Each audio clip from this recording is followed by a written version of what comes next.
ನಾನು ಜಾಸ್ತಿ ಟೈಮ್ ತಗೊಳ್ಳಲ್ಲ, ಸಿಂಪಲ್ ಆಗಿ ವಿಷಯಕ್ಕೆ ಬಂದ್ಬಿಡ್ತೀನಿ. ನಮ್ಮ ದೇಶದಲ್ಲಿ ಇನ್ವೆಸ್ಟ್ಮೆಂಟ್ ತೆಗೆಯೋದು ತುಂಬಾ ಸುಲಭ. ಓ ಅದೇಗೆ?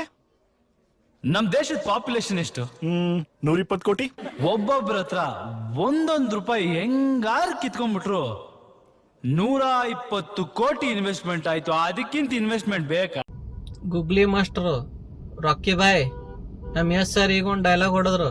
ಭಾರತ ದೇಶದಲ್ಲಿ 120 ಕೋಟಿ ಜನರಿದ್ದಾರೆ. ಎಲ್ಲರ ಕಡೆಯಿಂದ ಒಂದೊಂದು ರೂಪಾಯಿ ಇಸ್ಕೊಂಡ್ರು 120 ಕೋಟಿಗಿನ ಹೆಚ್ಚಿಗೆ ಇನ್ವೆಸ್ಟ್ಮೆಂಟ್ ಆಗ್ತದಂತ ಹೇಳಿ. ನಮಗೆ ಬರೀ ಒಂದೊಂದು ಸಬ್ಸ್ಕ್ರೈಬರ್ಸ್ ಕೊಡ್ರಿ, ಯಾರು ದುಡ್ಡು ಕೊಡೋದು ಅವಶ್ಯಕತೆನೇ ಇಲ್ಲ.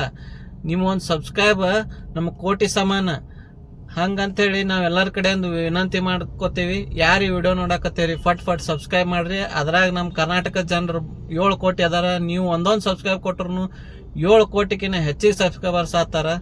ಪ್ಲೀಸ್ ನಮಗೆ ಸಪೋರ್ಟ್ ಮಾಡ್ರಿ, ನಮ್ಮ ಚಾನಲ್ ಬೆಳೆಸ್ರಿ.